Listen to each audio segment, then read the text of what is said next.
Hi, and welcome back to Gaming for Tokens. I'm Marshall, and in this video, we're going to be talking a little bit about setting up some of the groundwork for our first-person shooter we're going to create. So I'm going to be covering stuff like instancing and importing custom packages, and kind of some of the location stuff as far as like how to instantiate things and what transforms are and Vector 3 movement is and all that stuff. And I know that sounds scary, but it's really not. It's really all simple stuff. So, oh, and I'm going to be using some of the stuff from the previous video, like I said in the previous video, in this video, which is going to be cool because it'll be, contiguous. So, yeah, to start with, you may notice that I have a scene created already, which is not normal for this series so far. Basically, all I did was I created a quad, threw a box collider on it, threw a bunch of cubes in the scene. So we have a scene to run around in. Otherwise, that would, recording that and explaining what I was doing would have been really boring because it would have been a lot of the same stuff. A lot of the same stuff that I've already covered. So I also deleted the main camera out of the scene. That'll be important later. And I added a directional light so we can kind of see where we are. If you don't know, not having a directional light in, everything looks like this, and it's kind of looking. And I like my stuff to not look So yeah, I just added that in and I put shadows on it, whatever. Not that big of a deal. But anyway, that's kind of what I'm doing, so now you're up to speed. And I saved the scene out and all that stuff, but I haven't really started on anything else. Also, precursor, I already recorded this entire video. The audio was garbage, so I'm doing it again. So I'm hoping that I don't skip over stuff thinking that I mentioned it already when I haven't. My perception of what I've done in the video is different than your perception of what I've done in the video, so I'm kind of in this weird state right now where I don't know what I've explained and what I haven't. I rewatched my last video, so I think I know where we are. Hopefully I don't miss anything, but we'll see what happens. Alright, so starting off, Unity has a thing that we can use for this that will make the process a lot better and a lot simpler, and it'll be useful for us to usually I create these on my own, but Unity has one and I don't have to explain how to create one because it's a more advanced task than I would like to say right now, if that makes sense at all. Well, more advanced task than I would like to explain right now is a better way of saying that. So what that is it's a character controller. A character controller is a thing that interprets player input into movement and interaction in the game. So if it's a platformer, you have a 2D character controller where you hit like A and you jump, for example, or you hold Y and you run. That is a character controller. Creating those, it can be very, very hard depending on what you want to do. If you wanted to create a Mirror's Edge character controller, for example, that would be terrible. If you don't know what Mirror's Edge is, it's a parkour game, so I probably said that wrong. So you're doing all these like jumps and flips and wall running and all that stuff. Creating that character controller was probably a huge pain. Creating a 2D character controller for like Mario would probably be relatively easy given today's technology. So that's kind of some perspective on it. And I've created character controllers before. Like I said, I like to create my own. But in this example, we're going to be using Unity's. Because Unity comes with two of them. It comes with a first person and a third person character controller. In this particular instance, we're going to be using the first person character controller. So the way that you import that is by going to Assets, Import Package, and these are all the default Unity packages, and they have a thing for character controller. So you import that, and it'll bring up the import package dialog. This shows you everything that's going to import, and you hit import, and you'll see this hold on thing, because Unity is very polite, and just tells you things. Anyway, so once that happens, you'll see that a folder over here in your project window has created a standard assets folder. And inside of that is a character controllers folder. And inside of that is a source folder. This has all of the code and everything for your character controllers, which is all in Java, except for the mouse look for some reason is in C#. I don't know why. And then all the prototype stuff for it as well, because it comes with a model for the it comes with a construction worker as the third person, which isn't showing up in the appearance. Well, there he is, kind of laying down. Anyway, so that's the third person character controller stuff. And then in the these are the prefabs, and I'll talk about what prefabs are later on in the episode. They're important. We'll need to know what they are. And you'll notice that the third person character controller is a construction worker, like I said, and the first is a capsule, because you don't see the character when you're in first person, so it doesn't really matter. You can put a model in for shadow casting and all that stuff, so you can have earn reflections, but the default one's just whatever. It doesn't matter. So we're going to go ahead and once we've imported that, drag and drop the first person character controller into your hierarchy over here. Now, it's going to, in my case, it created it in some crazy weird offset position where it's like -30, whatever, -75. So it's all the way over there and God knows where. So I'm going to zero that out. And I'm going to move it in a more reasonable place, like here. Now you'll notice that when I drag and drop that into the scene, my game view went live. I now have a camera in the scene because first-person character controller comes with a camera, which is why I originally deleted the camera from the scene because I knew I didn't need it. That's important, and if you didn't delete your camera in your scene, you should probably do that now. Having two cameras can sometimes cause wonkiness. You might not be seeing the view of the character controller right now, for example. If you did this, you could be seeing the other camera. It depends a lot on camera layers and camera stuff, so which I'll talk about in a later video. But anyway, so this is our character controller. So again, a character controller uses a couple things. So it uses a mouse look. That's going to be what translates the mouse movement into movement of the camera. So what lets you use the mouse to look around with the camera. The character motor is what's going to allow you, it is a thing that uses, this is hard to explain, but it's something that moves the character basically. It is the engine that is the character. As a really bad description, but basically you can come in here and you can tweak all this stuff like gravity and jumping. So can you jump? No. Can you jump? Yes. Like all these pretty simple things. And if you mess with this stuff and you don't, like if I screw with all these numbers and now my jumping is all jacked up and I don't know why or all this stuff, you can right click on any of these and say revert value to prefab. One of the many reasons why prefabs are awesome, and I'll explain more about that later. But that's how you get that back to default. Just right click on whatever you want and revert back to prefab. If it's a whole group of things or whatever, you can do that. So maybe that's useful. But anyway, so the character motor is the thing that moves the character around. So that how it houses all of your variables and stuff for how it moves. And then the input controller is the thing that, I mean, it kind of sounds, well, it's obvious, but it transforms the input from the player into the character motor. So like this is the bridge between the player and the thing that makes it move, if that makes sense at all. So as you probably shouldn't expect, when we hit play, we can look around with the mouse and we can use WASD and I believe forward, yeah, the arrow keys and WASD all move the player around, and you can look around with the mouse and you can use space to jump. I believe there's another button for jump. I just don't know what it is. I'm hitting a bunch of buttons, but nothing happens.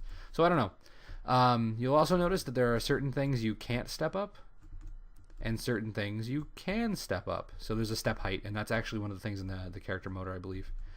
You'll also notice that I can't go through objects. So these all have box colliders on them, and I can't go through things, which is all good stuff.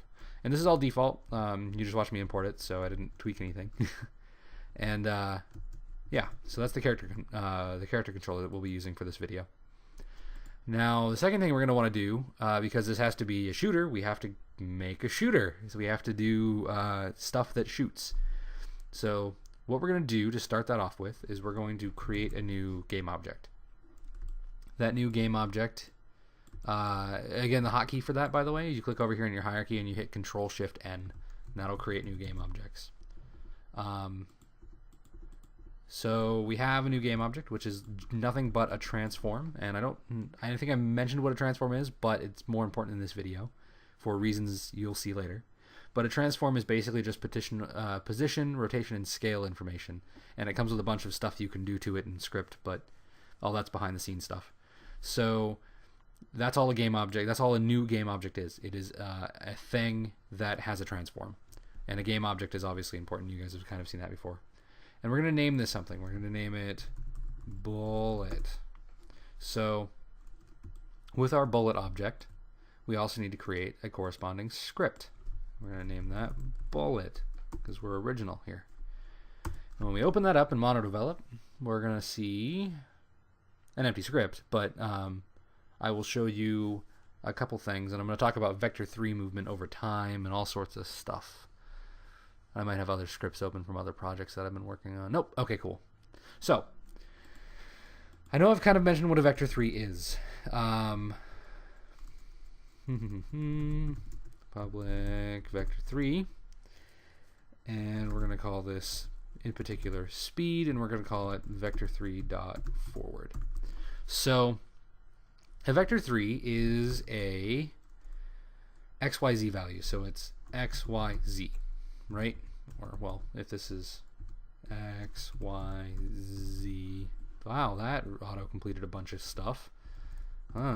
Y, Z. There we go. Okay. No, that's X. Sorry. So this is what a vector 3 is. It's an XYZ value. I don't know what level of math you're coming in here with, but basically in most algebra or geometry classes, you know how to read a 3-dimensional grid, or a 2-dimensional grid is XY, so a Z is just depth. All of these values are float values, so they're all like 1 point da da da da, or 2 point da da da da point da.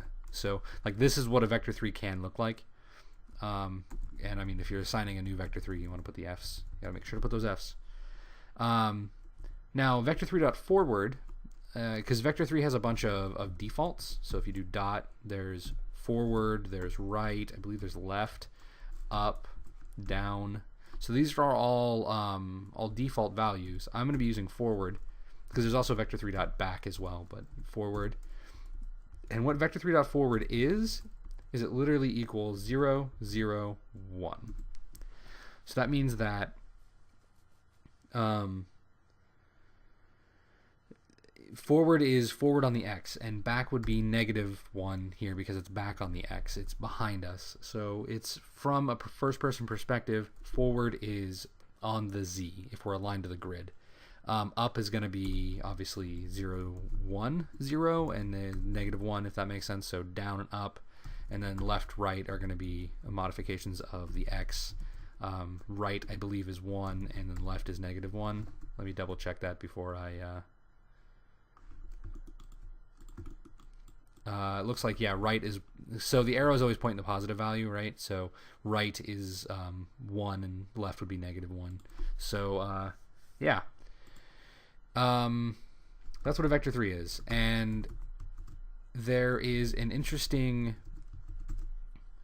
thing with transforms, right, where you can do transform.position, and if you hover over position, you'll see that it is cool dot position. You'll see that it's a vector 3, which means that it can be modified with a vector 3, like speed, for example. But instead of calling this speed, I just realized I'm going to call this direction, and I'm going to do a float that is speed, and we're going to call this 2f. The reason why we're doing that is because we can multiply a float and a vector together, and basically what it does is it takes the float and it multiplies it by each one of the three vector 3 values. So if you have this and you multiplied like direction times speed, then you would end up with a 2 in the z value, because it would go from 0, 0, 1 to 0, 0, 2, because it's going to multiply the 1 by the 2, and then you'll end up with a 2. So that's kind of how, well, I don't know, that's how vector math works in this, really, really basically. So if we say transform.position, we want to add the direction times the speed, right? So we want to say plus equals, which is the shorthand for add this value to that value. We want to multiply direction times speed, not space, come on, speed here. So if we say, hey, add this direction to that position, that will make this object go forward every frame, because the update is called every frame, right? Every frame we will move our object in that direction by that, in this direction by this much. Now, something that's really, really interesting here is that this is only going to move the object along the z-axis, right? So if we have our bullet and it moves forward along the z-axis, even if it's rotated this way, it's still going to move forward on the z-axis. So if we shoot it at an angle, it's always going to go this direction. So if we have our gun and we point it this way and we shoot, our bullet's going to come out of the gun sideways. Now, transforms are kind of neat, and they have a thing for that. So if we wanted to always move something in a direction, we would use this direction vector 3.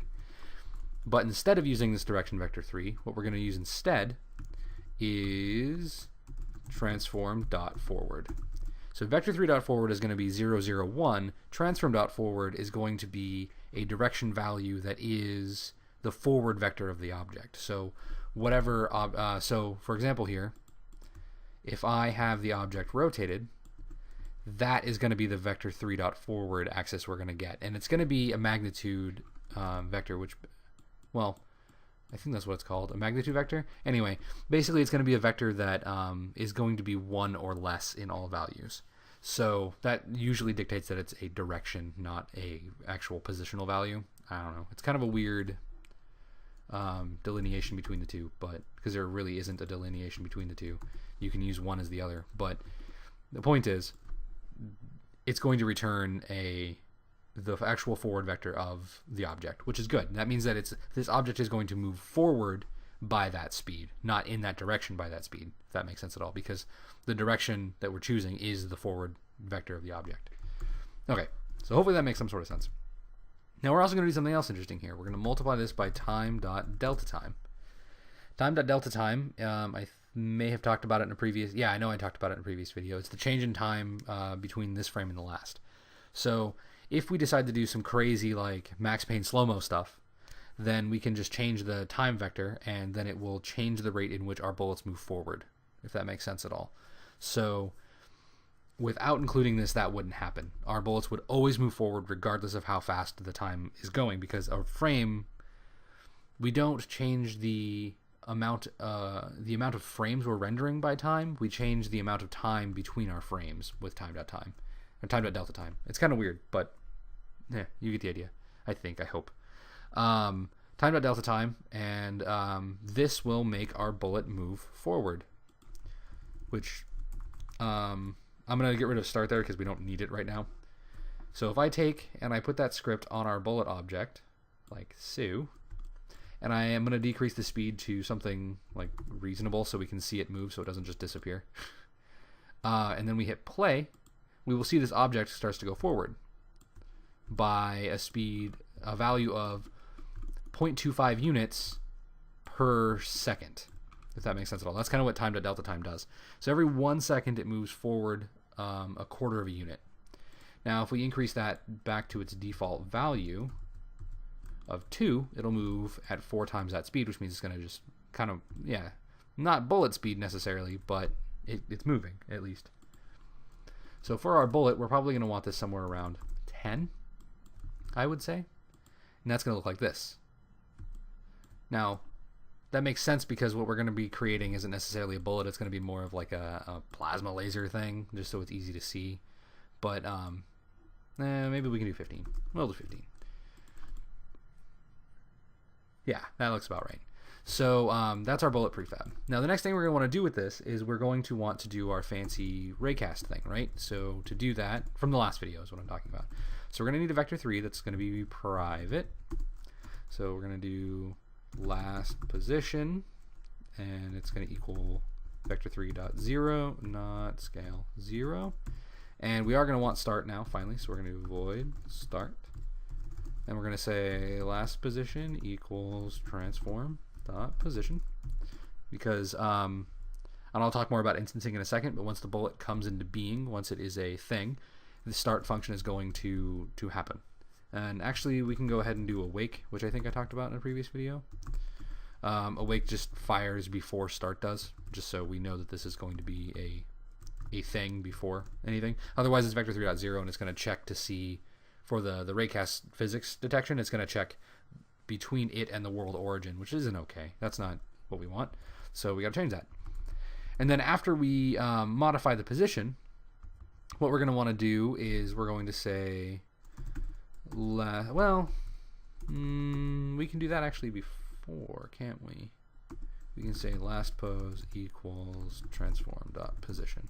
So we don't need to have a wake. We don't need this. All right. So at the beginning of a frame, we're going to set the position, and then we're going to offset that position. And then what we're going to do is we're going to say if physics dot line cast, and we're going to say from our last position to our new position, so transform dot position, and we need a ray cast, so we're going to make a ray cast hit. We're going to name it hit because that's a good name for it, and we're going to say out hit, and a layer mask, which we don't need because we're going to have our bullet hit everything in this example just to make things easy. So what we're saying here is if we've hit something, then we want to make our transform.position equal hit.point, just like we did in the last one. Point. So that's going to move our bullet back to the position that we were in. And then we're going to want to destroy game object. And destroy game object means that so we have our game object of our bullet here, right? That means that we're going to get rid of this thing entirely. Destroy is a very, very, very powerful and very dangerous function to use because it completely removes the game object from the world. And what we'll see here is if I... Will it hit that? Yeah, it'll hit that. So we can decrease the speed on this back down to like 2 so we can kind of see this happen. And what you're going to see here is the object's going to go forward and it's going to hit this cube and poof, out of existence it goes. So it is gone, gone, gone. If something is referencing that when that happens, it can throw errors, it can break the game. So like I said, very dangerous, very powerful. So use at your own discretion. The point is, if something was referencing all of the bullets in the scene at once and one just poofed out of existence, it would still try to reference that thing, and that's bad. But anyway, so that'll happen. Now, if we want to, we can start doing something interesting here where we can say game object. So we're going to make a public game object, sorry. And we're going to call this hit fx. So what this is going to be is it's going to, like, if you shoot something, it's going to need an effect when it hits, right? It's going to need like I hit a wall, so I'm going to puff in a burst of plasma. That way, it kind of masks the bullet disappearing. So it's kind of a visual thing, but it's also kind of a messaging thing, right? Like you actually hit something as a player. So we're going to want to, before we destroy something, we're going to want to instantiate that if it exists. If we have something in this this slot up here, because again, it's gonna, here, if I save and I go over here and I select my bullet, I have this hit effects thing and there's nothing in it right now. There's none. If there's something in that, we want to spawn that at the location, right? So how we do that is we say if hit fx, hit fx, and that'll say that if we have something in there, if that is not none. I don't know if I've talked about the shorthand for that or not yet, but basically saying if and then a game object will say if that game object exists, if this is non-null. So right now the object is null because there's none there. But if we have something put in there, then it is not null, if that makes sense. And then this will happen.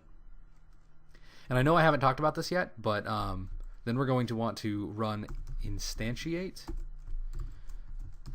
hit fx. And the options here are a position and a rotation value. So we're going to want to say that position or transform.position, and then we're going to say, there's a couple different things we can say here. Quaternions are rotations values, so we can say the rotation of the bullet if we want, or we can say hit dot normal as a well, we can't say hit dot normal because it's a vector 3, but we can convert that. So hit dot normal is a is the direction in which we hit the object, kind of. There are ways of getting that information out as the like, what we can do is we can use that information to sync up the prefab with the wall. So for example, in a lot of, like, I don't know, like your modern shooters like Call of Duty or whatever, you shoot a wall and it creates a puff of smoke that comes out of the wall for like the drywall or the stone being hit or whatever, that particle effect is, it doesn't come out at a weird angle or anything like that. It comes off of the wall flat. And to do that, we need to know how we hit the wall. Well, we need to know what direction the wall is facing, rather. And to do that, we can do that with the rotation quaternion thing here. Now, if it is something like a dependent on the angle of the object, we can say transform.rotation, which not root, rotation, which is the that's the rotation of the bullet, which is what we're going to do here, just for easiness.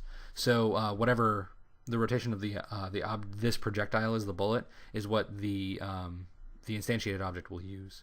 So instancing is something I haven't talked about. And instancing is creating an object. So we're going to create a new hit FX object when we hit something, is basically what this bit of code here is saying. If we hit something, then make the position this, and then if we have an object to spawn, then spawn it using instantiate, and spawn this at this location with this rotation. So something that everybody that's played games would probably relate this to is enemy spawning. If you have an enemy spawner, you want to spawn it at the spawner location with the spawner's rotation and what enemy you're spawning. That's something that this can be used for. So instantiating is creating something. It's creating a new instance of an object. A lot of people seem to think that instantiating objects is bad, and from a performance standpoint, it is bad, because you're adding objects at runtime. You're creating this new thing the game now has to deal with. It's like the game is already holding an armful of stuff running the game, and then you're just going to pile more crap on. Yeah, that's bad.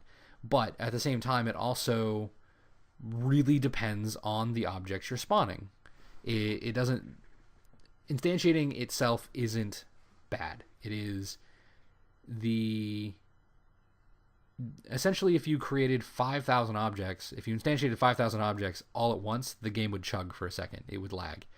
That makes sense. If you spawn an object a frame for a couple frames, that's not that bad. Especially if the object is basically just a transform with a raycast, which is what we're doing here. Well, we're not instantiating this yet. We're going to get there. But if we're instantiating a particle effect that goes away after a while, okay, that's fine too.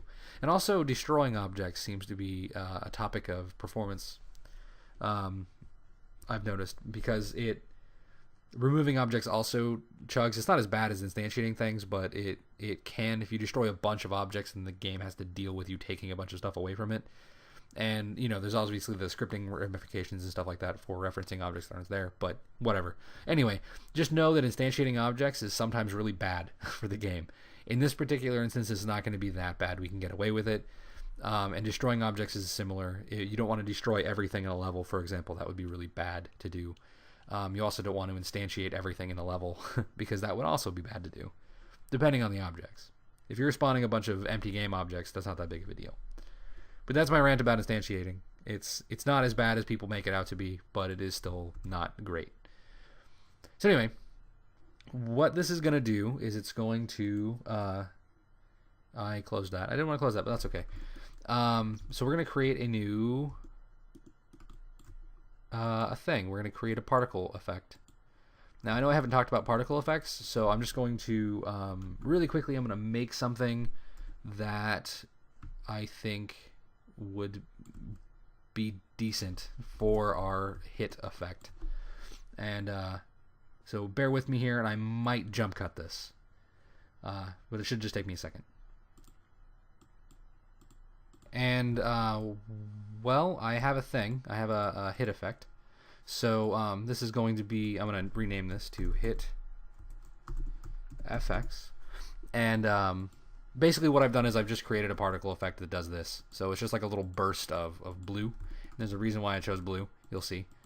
And I'm going to create a prefab out of this. Now, the way that you create a prefab is by dragging a game object, like I've created here, which is just a particle effect with a transform. And I'm going to drag that over here in my project view under prefabs. It doesn't have to be a folder called prefabs or anything. It just has to be thing. It has to be over here in the project view somehow. Now, I can use this on the bullet here, under here. Now, I want to drag from the project view, not from over here. I actually can delete this object entirely because I don't want it there. Because I've created this prefab over here, and what a prefab is basically a record of an object. So this object, I can use it here, and I can use it here, and I can use it here. And if I change something over here, like the color to red, then whenever I play this again, it's going to be red. Even though I didn't change this one, I changed this one. Wait, I did change that one. Oh, crap. Revert. Okay.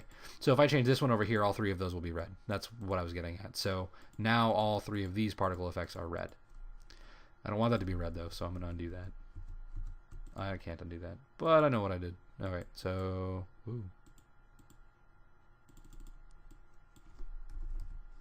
Okay, so that's kind of how to make a prefab, and kind of what prefabs are. They're a reference to it. They're like a record of an object that you have stored somewhere that you can reference over and over and over again. So what's going to happen is, being we filled that hit effects, this bullet's going to go forward, and it's going to spoof, and it's going to hit.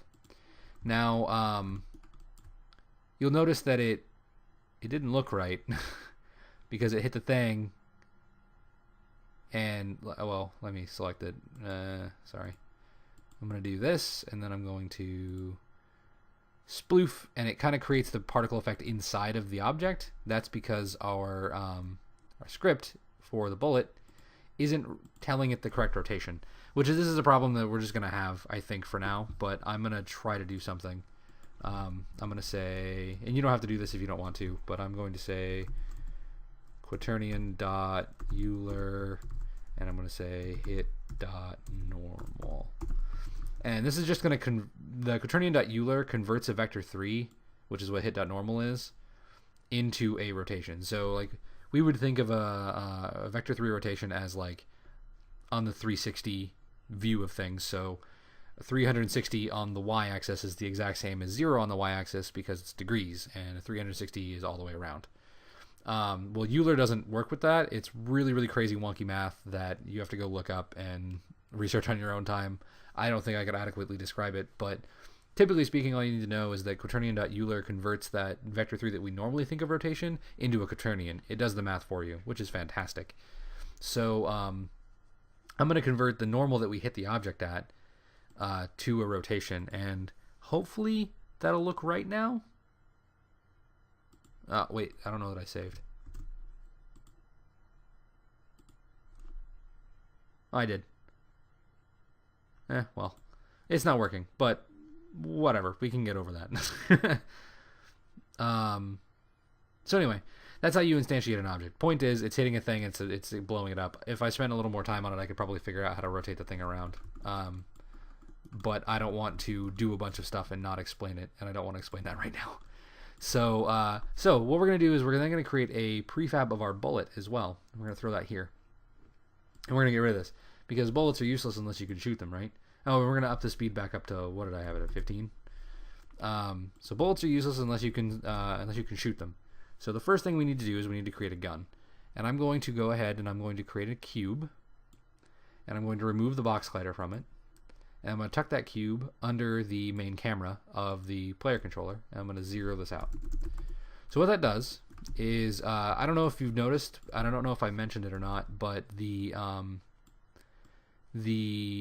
transform over here, the positional value is based off of the parent. So if you zero out an object after parenting it to something by dragging it under something, it will go to that parent's location. It won't go somewhere weird. Anyway. And then I'm going to scale the cube down like this so that it's a weird object, that like a rectangle. And I'm going to move that object under the camera here, which you can kind of see on the bottom. So I'm using the bottom camera there to line up the gun, as it were. And you can raise and lower it and all that stuff. This is mostly just going to be a visual presentation thing. And this is going to be our gun, so it's it's going to look real dumb. It's going to look like Minecraft, I guess. Whatever. Anyway, so then I'm going to create a new object, another new game object. I'm going to drag that onto the cube, and I'm going to move it to the front of the cube, to like there. And it should be at, yeah, it should be at 0.5.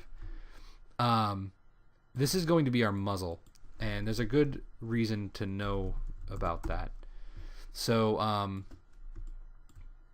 just going to name that muzzle, and I'm going to name this gun. And then I'm going to make a new script called shooter. A shooter's sole purpose is going to be to instantiate something when we have the mouse down. So what we need for that is we're going to need a game object bullet prefab, and we're going to spawn that prefab, so it's got to be public.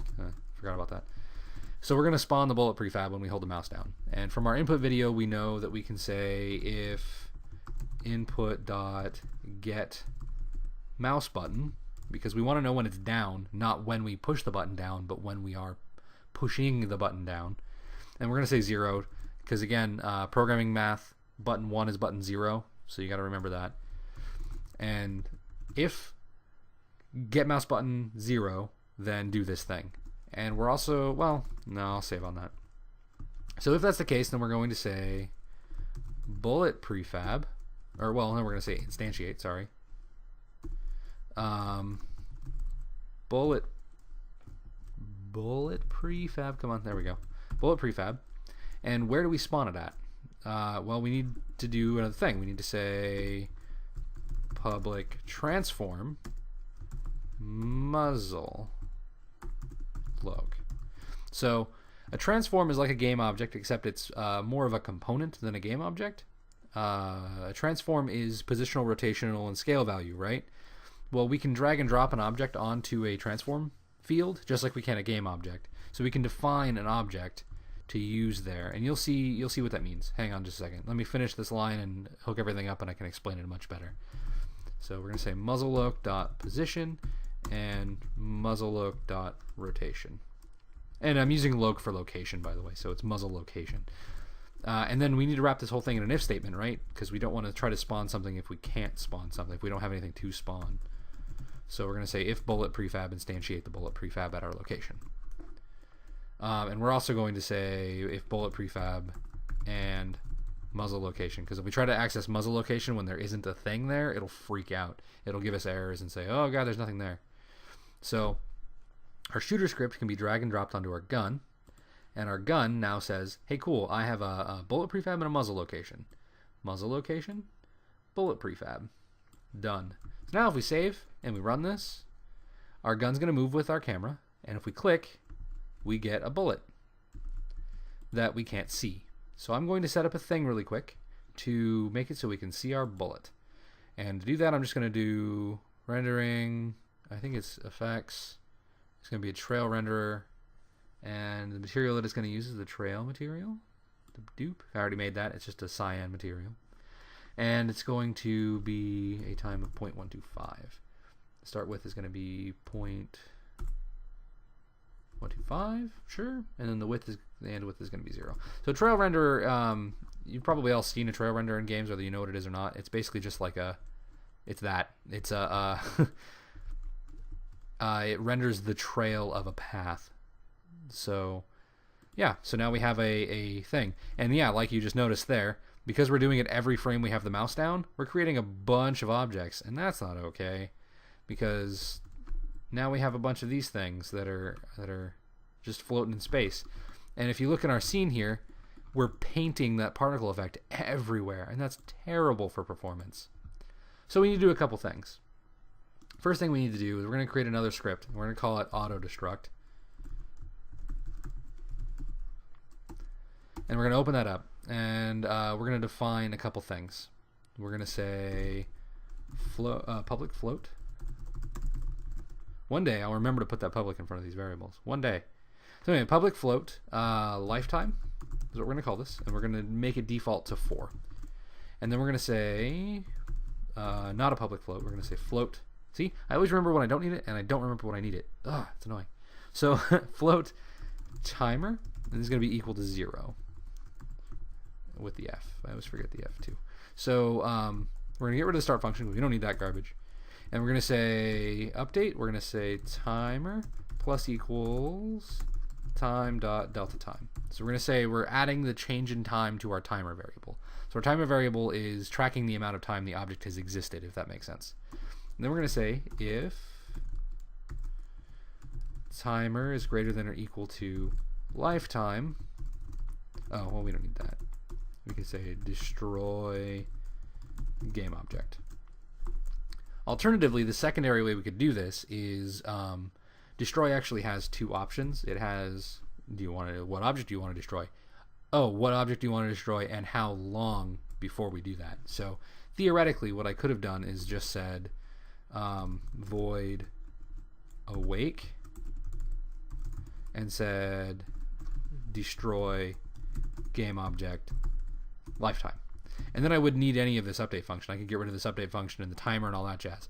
The downside to this is, as far as I know, there's not a good way to cancel destroy from happening. So if you say the lifetime is 4 seconds and then you don't want to destroy that object like a second later, you've already committed. You've done it and there's no way to stop. As far as I know. I mean, there might be, but I would just as soon have full control over the situation at all times instead of partial control. Well, full control and then no control, if that makes sense at all. I want full control all the time. So what this is going to say is that after the lifetime is up, just kill this object out.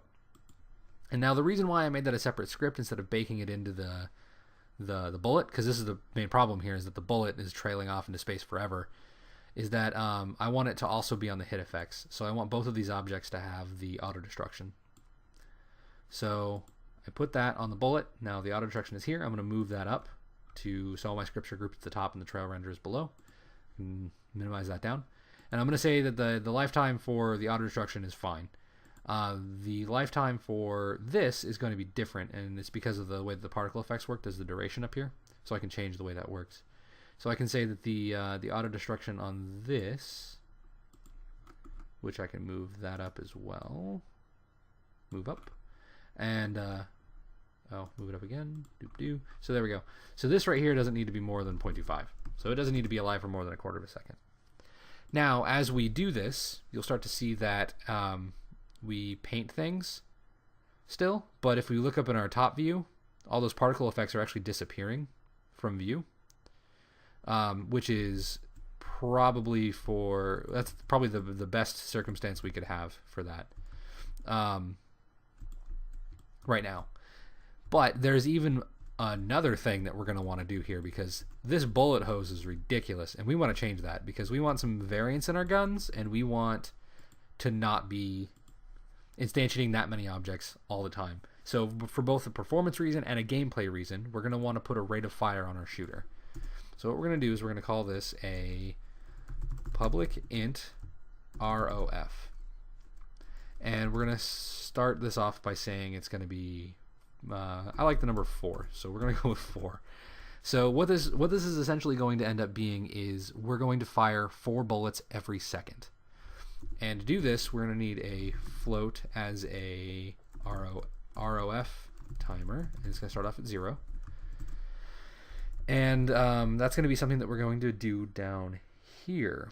We're going to say if bullet and muzzle location, and we're going to put an equation in here, so to shorten my massive line that's growing there, I'm going to do that. And we're going to say if ROF timer is greater than or equal to 1F divided by ROF.